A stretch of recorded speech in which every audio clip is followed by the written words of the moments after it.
WAISWA MUFUMBIRO yuno avuddeyo n'avumirira ekikolwa ekyakolebwa ku muganda we KATO we bamulumbye nga balowooza balumba iye WAISWA MUFUMBIRO ate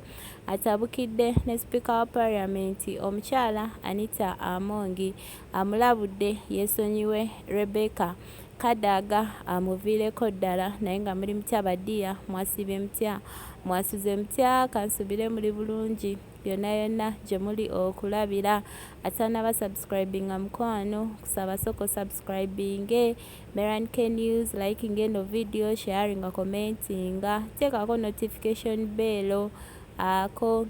akadde wenteekayo video obeerenga togisubwa ba returning subscribers mbagala nnyo akeesuso kyemukola kyakabi nnyo badiya era mbasaba temujjango okwo bamikwano munange omwami WAISWA MUFUMBIRO babaddeko mu kuziika okumu eyo mu sayidi z'ebusoga waliwo eyabadde afudde nga munabyabufuzi era wabaddeyo bannabyabufuzi bangi abanupu aba NRM bonna babaddeyo so munange awo yafunye akakisa nayogera ku nsonga za muganda we KATO eyalumbiddwa nga balowooza balumba ye WAISWA MUFUMBIRO kyokka nga balumbye KATO jjukira alina mulongo we bafaanagana so munange abantu abamu tebasobola kwawula balongo bafaanagana naddala ng'obadde tobabaddeemu nga tobaluddeemu obeera tosobola kubaawula era neyo video nagikoze gwayagala okumanya byonna byonna nga bwe byabadde osobola okuddayo mu ezo videos eziri wansi ojja kuba obiraba butya byonna byonna we byabadde so munange yavuddeyo n'avumirira ekyo ekikolwa era n'agamba n'asaba abasoga n'abagamba mwebale kwaniriza Honorable Mpuuga kubanga naye yabaddeyo eyo mu kuziika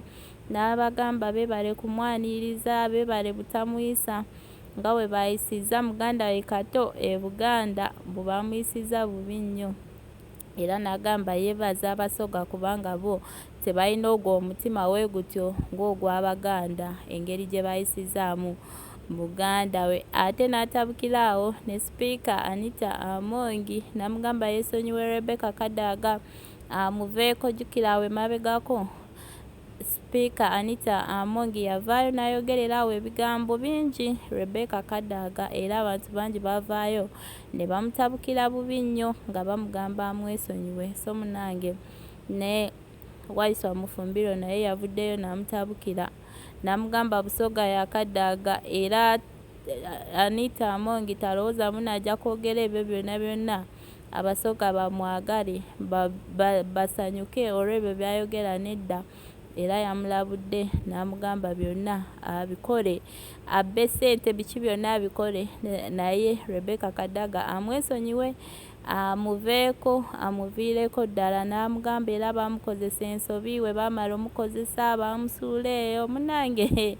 yayogedde awo ebigambo bingi ebijja onyuma ng'obyerabiddeko era ng'obyewuliriddeko so munange ngenda kuba mubalekerako eno video ya WAISWA MUFUMBIRO muwulire byonna byonna bye yayogedde ku ezo ensonga so munange video yino kambeere nga nkibalekerako naye nga mubeere bulungi mweraba seba bali wano abatayidi abasoga nenda okubebaza obuteebisa mu mbeera nga yebabisiza mu KATO e Buganda nimwaniriza Honorable Mathias era mukubire ku mungalo kuba nkola ya busoga okuba tuli baluganda ndidi nti byetwogera biyinza otwawukanya aye bino tukwogera ku nsonga y'aba Uganda mubona enguudo eriri tuteeta wano mu kibuga Museveni bwe yayita yakuba ntuzira nguudo kyokka ndikulira bano ababaka baliko bamwe enguudo ennungi bana mwogera amazima tulekere kudoosanga bintu busogere ng'edoosa kudoose tuzira nguudo tuzira amalwaliro mulobe kudoosa kuwaanawaana nsonga ng'amaliriza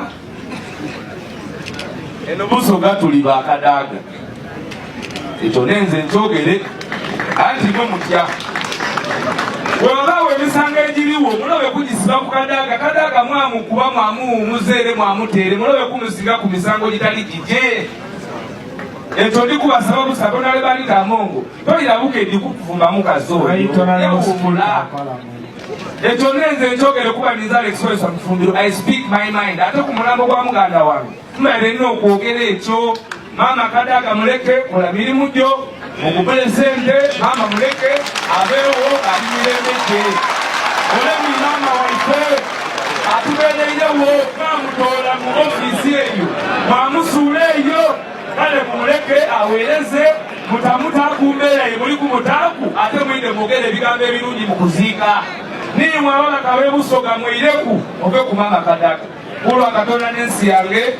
ndikwenda okubakobera nti WAISWA Firenga wa National Unity Platform wairabe n'alemu nimwe muli kubiriza omukolo tuikiriza aye abaire tayikiriziganya nankola ya bugubuzi. Kibumba abankumire kulwa National Unity Platform niba nange mwena mwebale n'abaije wano kulwa muganda waife.